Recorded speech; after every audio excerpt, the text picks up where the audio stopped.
Le 16 octobre 2020, Samuel Paty, professeur d'histoire-géographie dans un collège des Yvelines, est assassiné, puis décapité, à quelques rues de là où il travaillait, par un jeune homme de 18 ans, Abdullah Anzarov. Alors, pourquoi Samuel fut-il tué? Pourquoi? Une victime de plus du terrorisme gratuit. Après tout, il n'était pas la cible principale des islamistes. Il ne faisait qu'enseigner.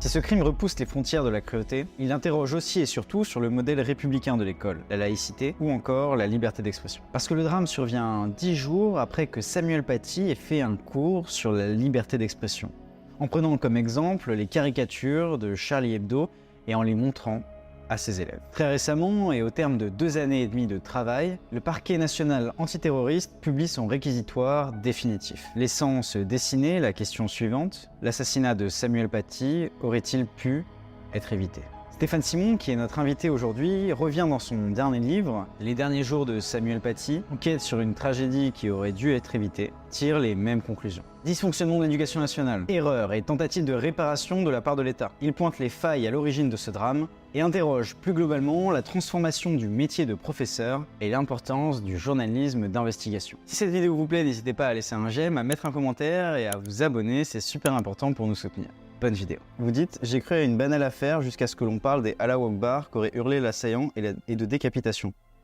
Pourquoi ça a changé votre vision des choses dès que vous avez entendu ça? Parce que, si vous voulez, ça rentrait d'un seul coup, ce qui aurait pu être un fait divers, rentrait dans ce que l'on appelle un combat. Il y a aujourd'hui des atteintes à la laïcité en France qu'on ne peut pas ignorer. Je vais citer l'Autonome de solidarité laïque, et l'ASL, qui est une vieille association laïque qui existe depuis 100 ans, qui a fait un sondage récemment auprès de 29 000 professeurs. 53% d'entre eux disent que la laïcité est menacée à l'intérieur de l'école. Ça veut dire qu'aujourd'hui, les valeurs républicaines enseignées à l'école ne sont plus exactement celles que nous, notre génération, je suis un peu plus vieux que vous, a connues, évidemment, mais encore moins celles que nos grands-parents ont connues. Et évidemment, ça change la donne. C'est-à-dire que les professeurs aujourd'hui, à cause de l'affaire Samuel Paty, sont régulièrement menacés et craignent aussi.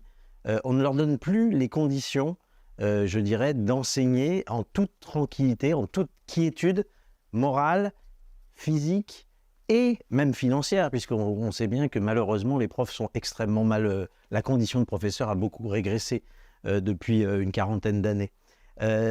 Tout ça pour vous dire que l'affaire Paty est une affaire qui est très intéressante parce qu'elle renseigne sur tous les maux dont souffre la France, on pourrait dire aujourd'hui. C'est-à-dire qu'il y a des affaires d'atteinte à la laïcité, il y a l'islam politique qui cible l'école, il y a des collègues qui ne sont pas à la hauteur de ce qu'on pourrait espérer d'eux, pas tous, je ne les généralise pas, il y en a qui se sont très bien comportés pendant cette affaire, mais il y en a qui se sont très mal comportés aussi. Et puis il y a une institution, que ce soit l'éducation nationale ou que ce soit le ministère de l'Intérieur, qui n'a pas su être à la hauteur des enjeux, qui n'a pas su anticiper la menace que courait Samuel Paty. Samuel Paty, on le sait, c'est un engrenage qui fait que entre le jour où il donne son cours et le jour où son assassinat va avoir lieu, il s'écoule 11 jours. C'est sur ces 11 jours qu'on revient à travers ces 250 pages pour vraiment expliquer la logique, l'engrenage terrible et le fil des responsabilités de chacun. Et on s'aperçoit qu'en fait, à travers cette affaire, il y a beaucoup de choses à raconter, il y a beaucoup de choses à dire en arrière-plan sur nos institutions et qu'on doit continuer à méditer sur la mort de Samuel Paty, ce qui l'a rendu possible. Et il ne faut surtout pas qu'aujourd'hui, on puisse entendre encore des gamins dire à leur professeur « je vais te faire une Samuel Paty ». Parce que là, on aura perdu 2 fois. On aura perdu un professeur de qualité, c'est aussi l'occasion de lui rendre cette justice. Et puis, on aura perdu aussi sur le plan je dirais, des enseignements. Si simplement ça devient une menace supplémentaire pour les professeurs, faire une Samuel Paty, c'est vraiment qu'on aura eu 2 défaites importantes. Et au fil de cette douzaine de jours qui précèdent son assassinat, comment est-ce qu'on en vient à ce qu'un enseignant se fasse presque décapiter en raison de sa profession. Qu'est-ce qui s'est passé là derrière?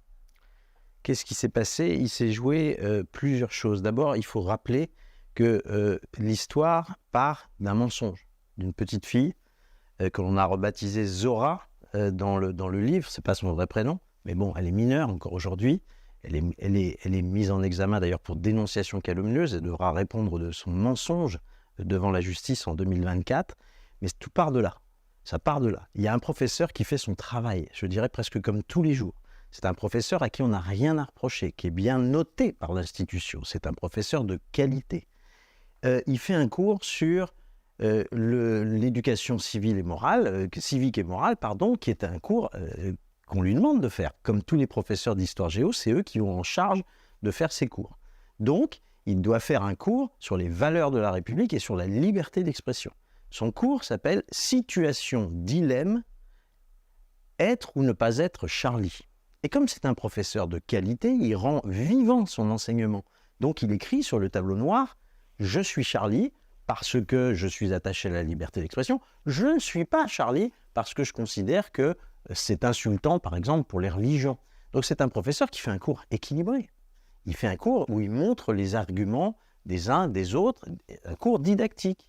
Et puis, ce professeur, il a aussi l'idée de montrer les caricatures de Charlie Hebdo. Mais il n'a pas d'initiative malheureuse, il puise dans le matériel pédagogique que l'Éducation nationale lui fournit. L'Éducation nationale, à travers le réseau Canopé, fournit les caricatures de Charlie qui peuvent être montrées aux élèves. C'est ce qu'il fait, il ne fait rien de plus que ça.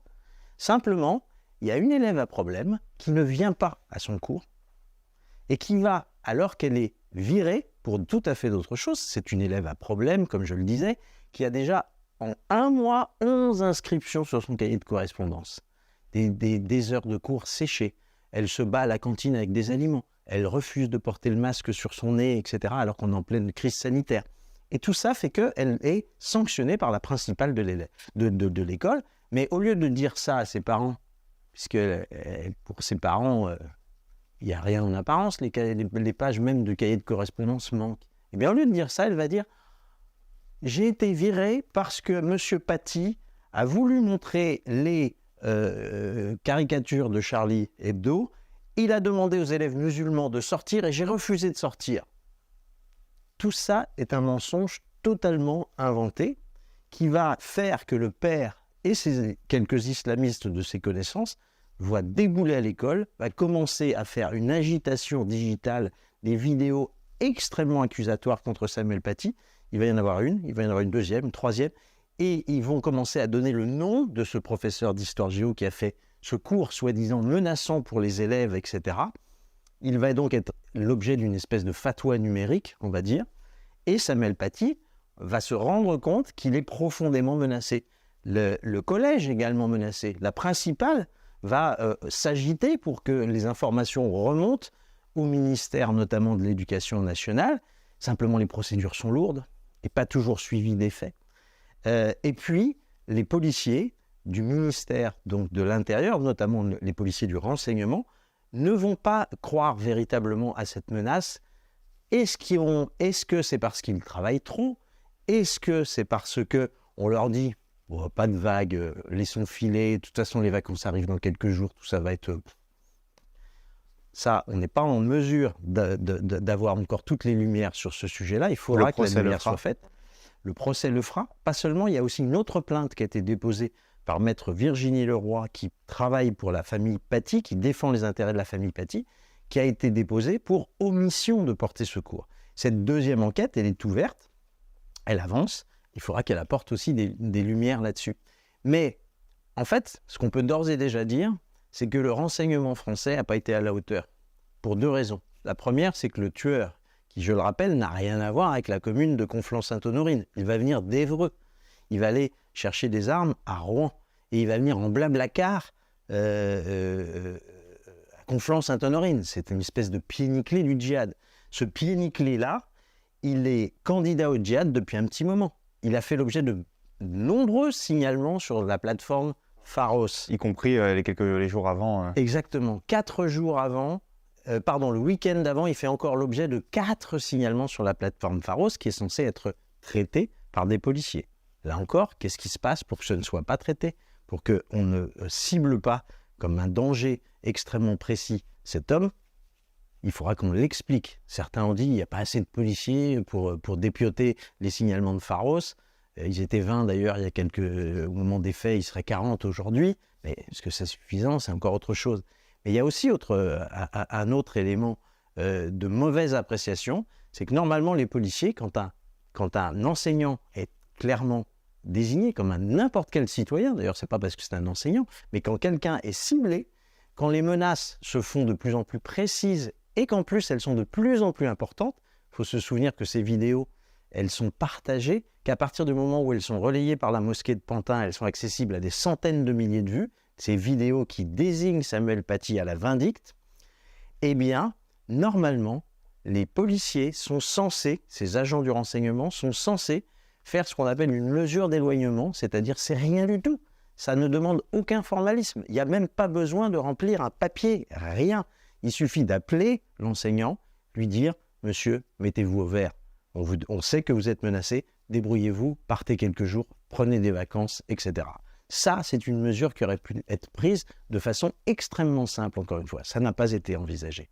De même qu'il n'a pas été envisagé de protéger policièrement Samuel Paty.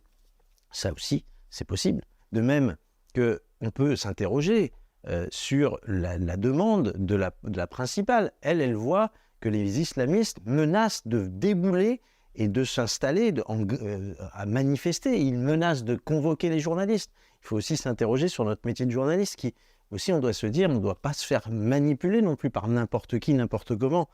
Il suffisait de voir d'ailleurs que cette gamine avait menti. La principale, elle le découvre que le jeudi, c'est-à-dire 3 ou 4 jours après le début des événements. Mais quand même, on se rend compte que là, il y a une menace sérieuse et il aurait fallu avoir aussi une protection pour le collège.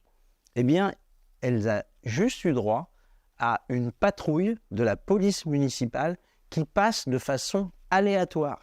C'est-à-dire qu'il n'y a pas de protection devant le collège, il n'y a rien du tout. Le jour du meurtre, il y a le meurtrier, Abdullah Kanzorov, eh bien, il arrive à 14h. Il va assassiner Samuel Paty à 17h.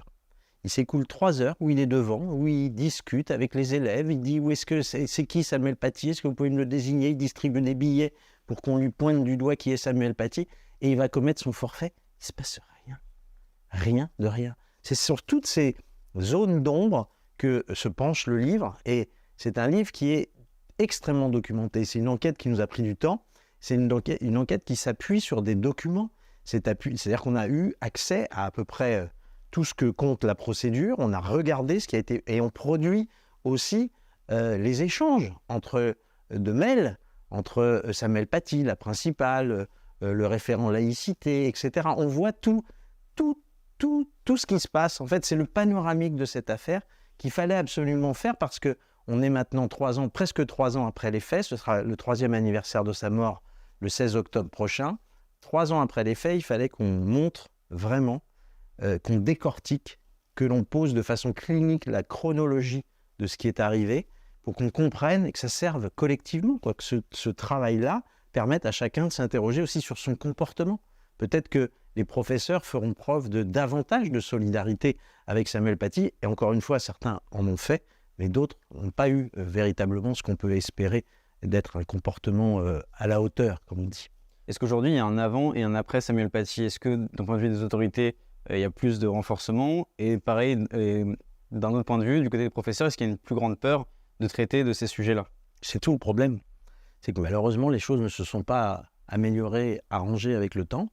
Les professeurs aujourd'hui sont 51% à vouloir quitter leur job, ce qui est un chiffre jamais atteint. Oui, 10 ans auparavant. Est-ce que c'est lié à cette question-là? C'est lié, pas seulement à la ministre Paty, pas seulement, mais c'est lié aux conditions d'exercice de leur travail. Je disais, ils sont 53% à dire que la laïcité aujourd'hui est menacée au sein de l'école. Ils sont 55% à dire que leurs conditions de travail ne sont pas bonnes. Et ils sont 51%, c'est-à-dire un prof sur 2 aujourd'hui a envie de quitter son job. C'est hallucinant quand on y réfléchit. Il n'y a pas beaucoup de métiers où on a des chiffres aussi vraiment problématiques, quoi, qui nécessiteraient qu'on réagisse, qu'on fasse des états généraux de l'éducation nationale. pour essayer d'apporter un peu de réconfort, un peu de confort, un peu de sécurité pour tous ces professeurs. Et non seulement donc les professeurs se sentent toujours menacés, mais en plus, je dirais que sur le plan de la protection, rien ne s'est véritablement amélioré. Non, on est passé à autre chose. Voilà, comme souvent, un fait divers a lieu, on l'oublie parce qu'il y en a un autre qui arrive, on met un peu la poussière sous le tapis, et puis voilà, on passe à autre chose, et les leçons collectives ne sont pas tirées. Mais je ne désespère pas qu'avec ce livre et surtout le procès qui arrive en 2024, la deuxième enquête qui concerne précisément les erreurs, les omissions, les errements de l'État, on puisse tirer des leçons collectives. Et puis, peut-être qu'il y aura des initiatives à l'issue de ce livre, j'en entends parler en ce moment et ça me fait plaisir, qui permettront quand même de faire avancer. Samuel Paty disait une chose qui était hors contexte, hein. Il disait « J'espère que ma mort serve un jour à quelque chose ». C'est incroyable d'ailleurs qu'il parle de sa mort. Il était jeune, il avait 47 ans. Mais il avait cette envie de servir son pays, cette envie que sa vie serve à quelque chose. Eh bien, si simplement ça pouvait être le cas, ce serait certainement le meilleur hommage qu'on pourrait lui faire. Il y a un moment dans un chapitre du livre qui est consacré à la différence de traitement supposé entre les parents d'élèves musulmans et la manière dont ils estiment qu'ils auraient été traités s'ils avaient été juifs. Vous dites, entre juifs ou musulmans, on aurait été traités différemment.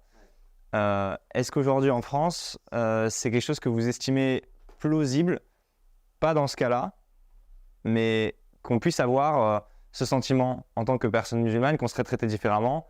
Alors en l'occurrence, voilà, c'est juste il y a une attente de 10 minutes. Donc voilà, mais je vais rappeler, avant de répondre précisément à votre question, je vais rappeler ce qui s'est passé.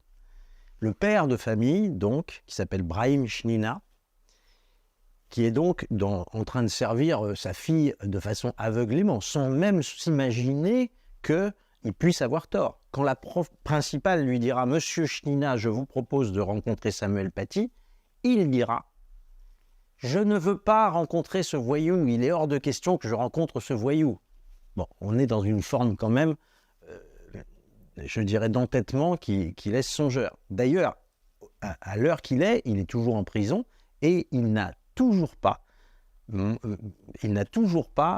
changé de version des faits. Il pense que sa fille a toujours raison. C'est-à-dire que contre l'évidence, il est toujours dans la même irrationalité. Sa fille a reconnu qu'elle avait menti Sa fille a reconnu qu'elle avait pris des libertés par rapport à la réalité et surtout qu'elle n'était pas là au moment des cours. Et la mère également a signalé qu'effectivement, elle savait que sa fille n'était pas là au moment des cours. Donc il y a chez lui une volonté complètement irrationnelle de maintenir je dirais, sa version des faits complètement dingue. Et donc, quand il arrive pour demander des explications à la principale et pour réclamer la démission, parce qu'il réclame la démission de Samuel Paty, quand il arrive, la principale fait remarquer qu'il n'y a pas de rendez-vous à son assistante. Et donc, elle dit qu'ils attendent, je vais les recevoir. Elle est déjà extrêmement sympa. Moi, j'ai souvenir de mes parents, professeurs, quand ils voyaient débouler des gens un peu énervés, ils prenaient comme précaution de les faire un peu redescendre, et puis on les voyait tranquillement après la prise d'un rendez-vous. En tout cas, on ne gérait pas à chaud une histoire comme ça.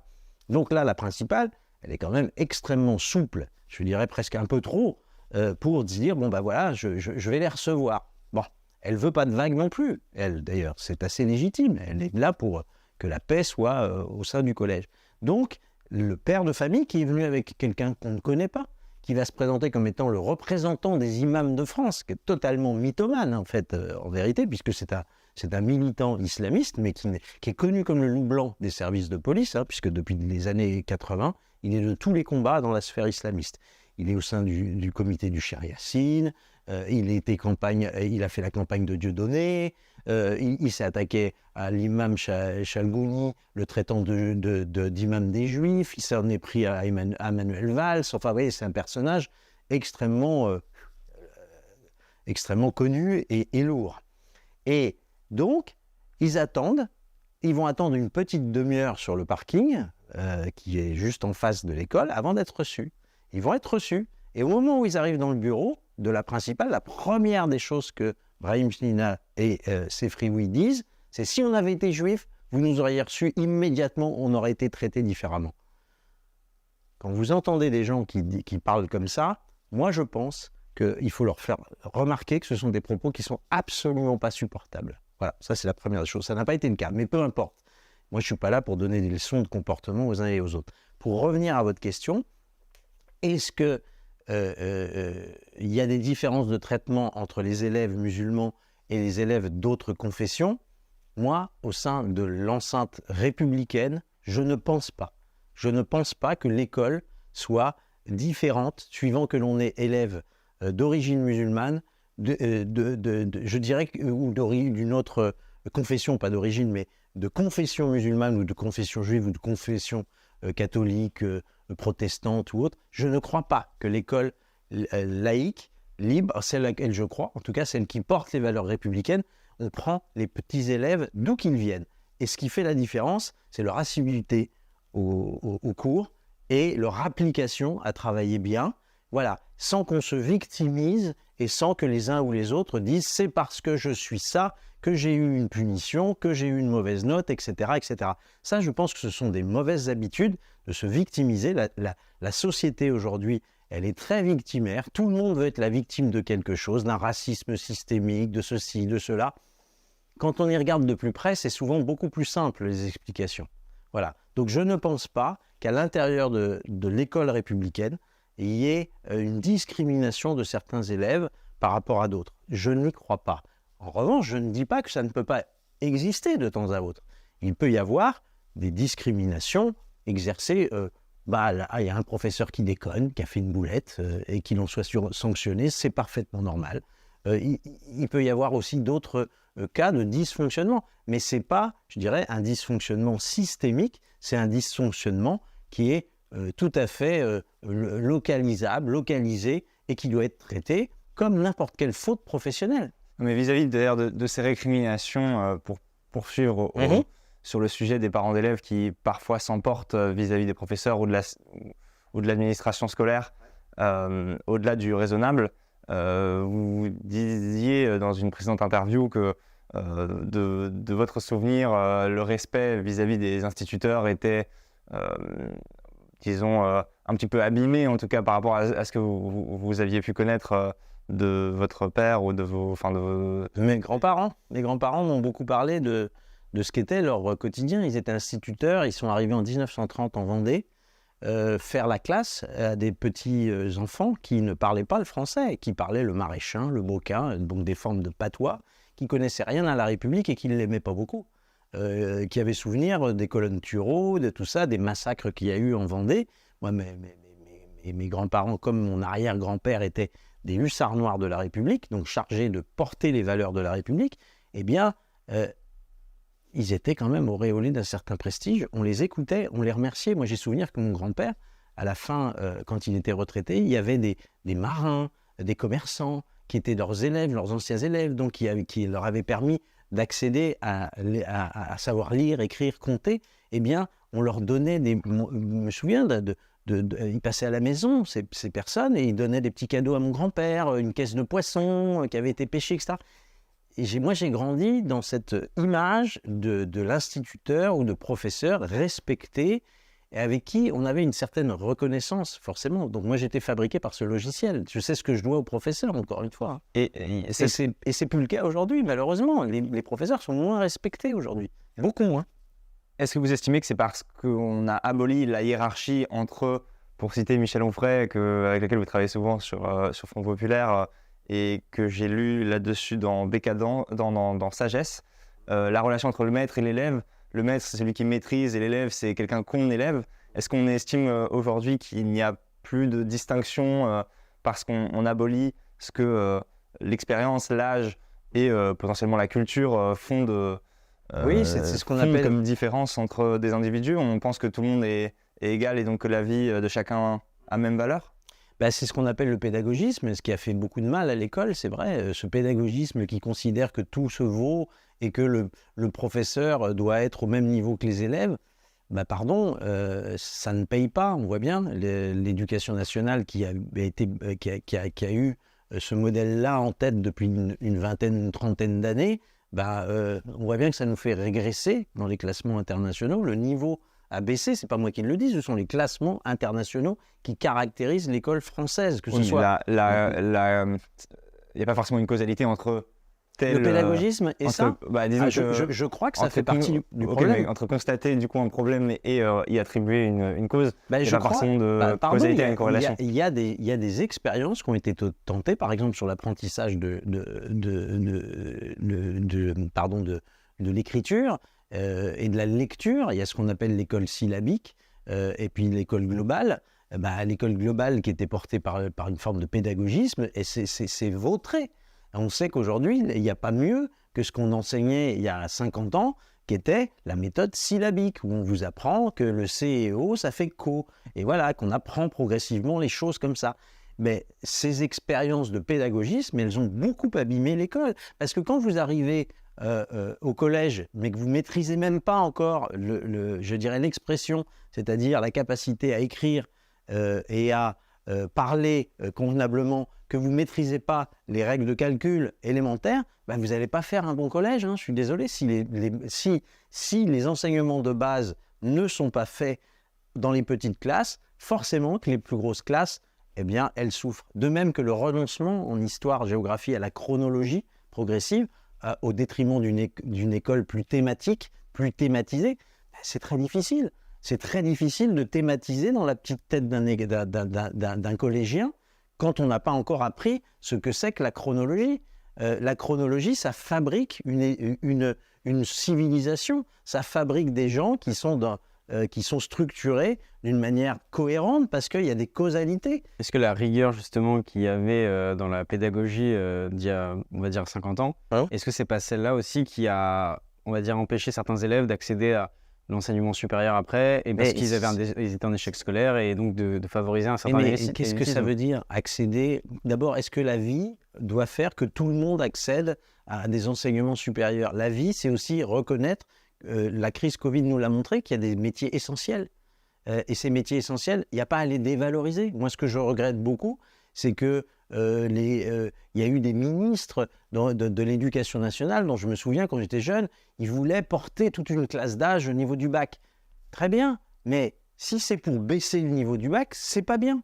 C'est pas satisfaisant. Arriver, mettre les moyens humains, professoraux en face pour qu'il y ait un meilleur accompagnement des élèves, c'est bien.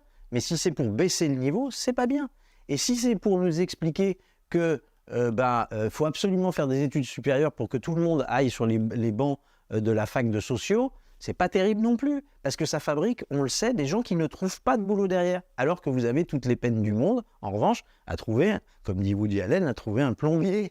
Il y a des métiers de l'artisanat, des métiers de la main, qui n'ont pas été valorisés pendant des années, et c'est dommage. Oui, mais on se retrouve facilement aussi avec des élèves qui n'ont pas des bonnes notes, parce qu'ils ne rentrent pas dans la case du système tel qu'on le conçoit, et se retrouvent à faire des métiers dits manuels, alors qu'ils se seraient peut-être épanouis dans des métiers plus intellectuels, juste ils ne sont pas conformés à la manière dont l'éducation est faite. Mais il n'y a pas de système parfait. Non, je sais, mais il y a des systèmes plus imparfaits que d'autres. Voilà, c'est ça auquel je crois. Je ne pense pas qu'il y ait de système parfait. J'ai fait l'expérience il y a peu de temps, pas très loin de vos studios, il se trouve qu'il y a une librairie qui vend le baccalauréat de 1870, le baccalauréat de 1923, etc., mais aussi le certificat d'études. Eh bien, vous seriez absolument surpris de constater que le certificat d'études de l'époque est d'un niveau... qui correspond au niveau CM2 aujourd'hui. C'est brevet ou c'est CM2? Attention, mais CM2. Ouais, mais celui de l'époque, il correspond largement au niveau du bac aujourd'hui, je vous assure. C'est spectaculaire, les questions qui sont posées et la difficulté à y répondre. Je vous invite à faire l'expérience. Et là, si vous voulez, c'est ce qu'on appelle des choses factuelles. On peut les mettre sous les yeux. Le niveau d'un élève du certificat d'études de l'époque... Mais peu d'élèves accéder après à d'autres études, justement. C'est ce que je disais. À quoi sert de faire des études supérieures si c'est pour arriver dans une impasse? Ce qui compte, c'est la satisfaction professionnelle de chacun. Que chacun trouve un métier valorisé par la société et pas les métiers. Et ça, c'est formidable d'ailleurs, ça me fait penser à une anecdote.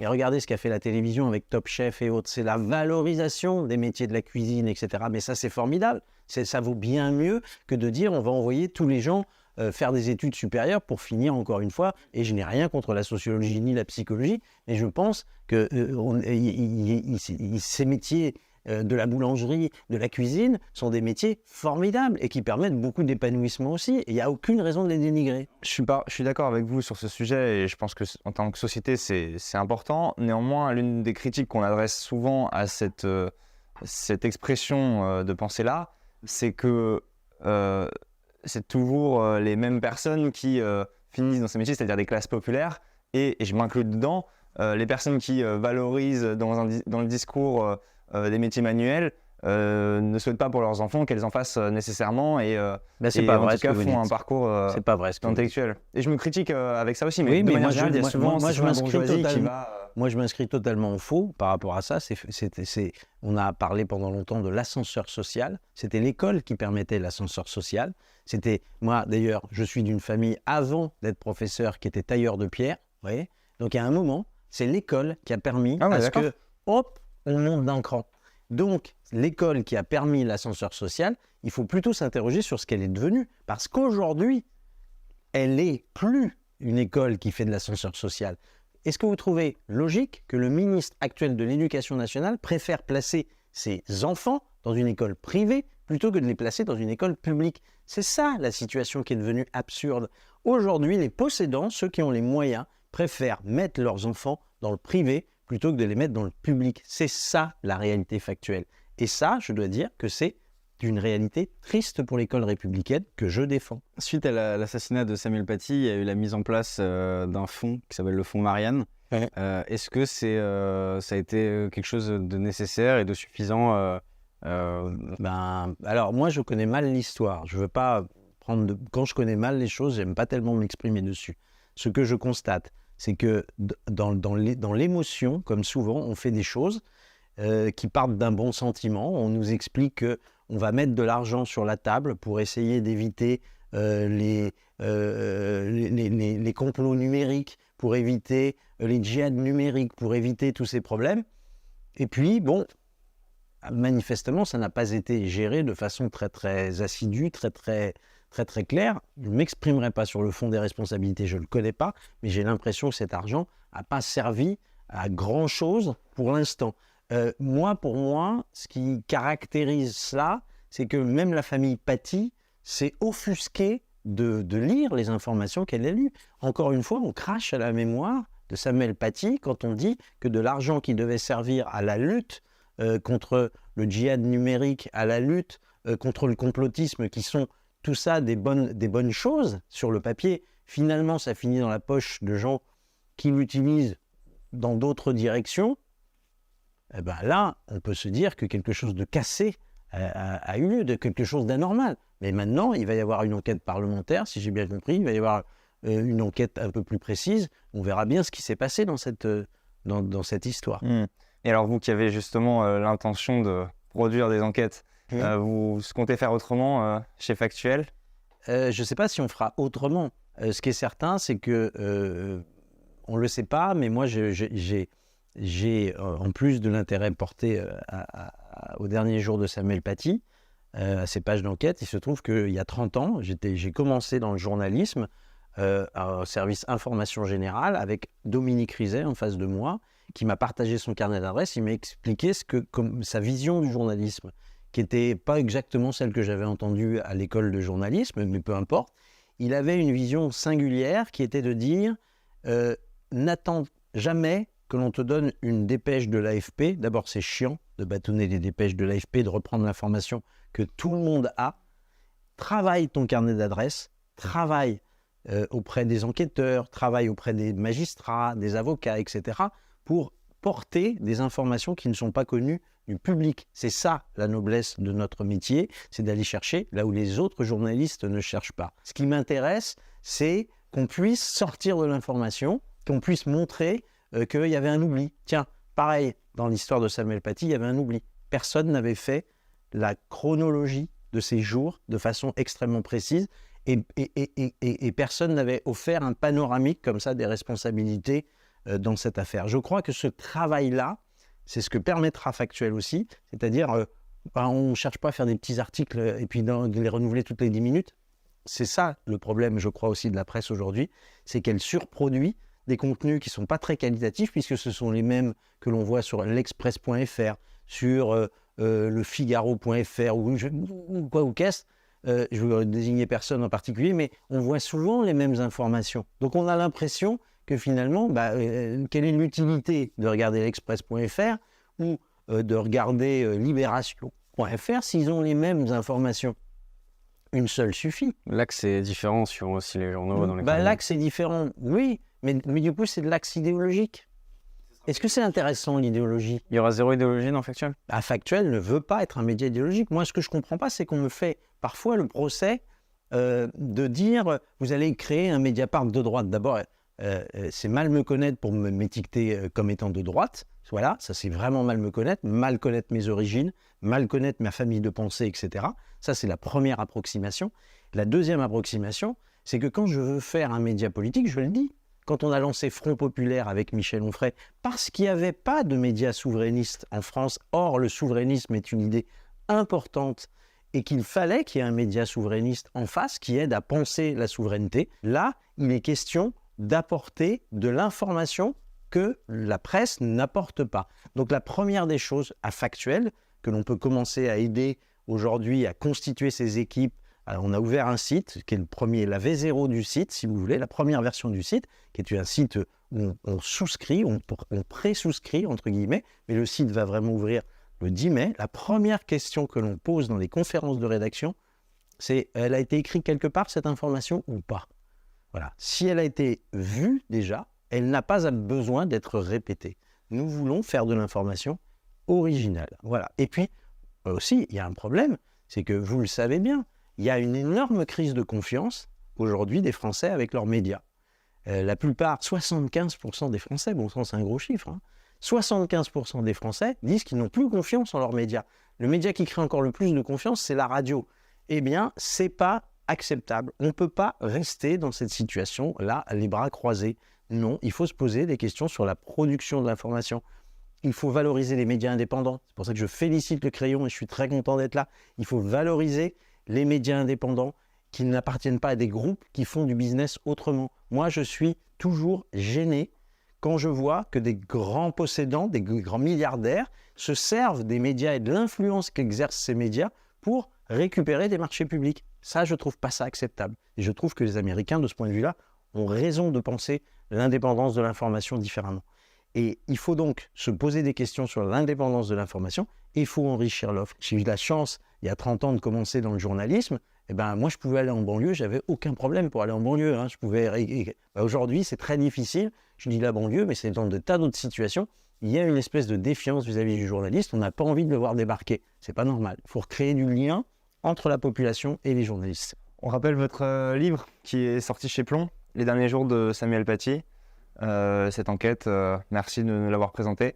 Avec plaisir. On vous invite à la découvrir et à nous dire aussi en commentaire ce que vous avez pensé de cet entretien, des sujets qui ont été abordés, de lignes éditoriales, de médias, de cette affaire d'islamisme, d'éducation.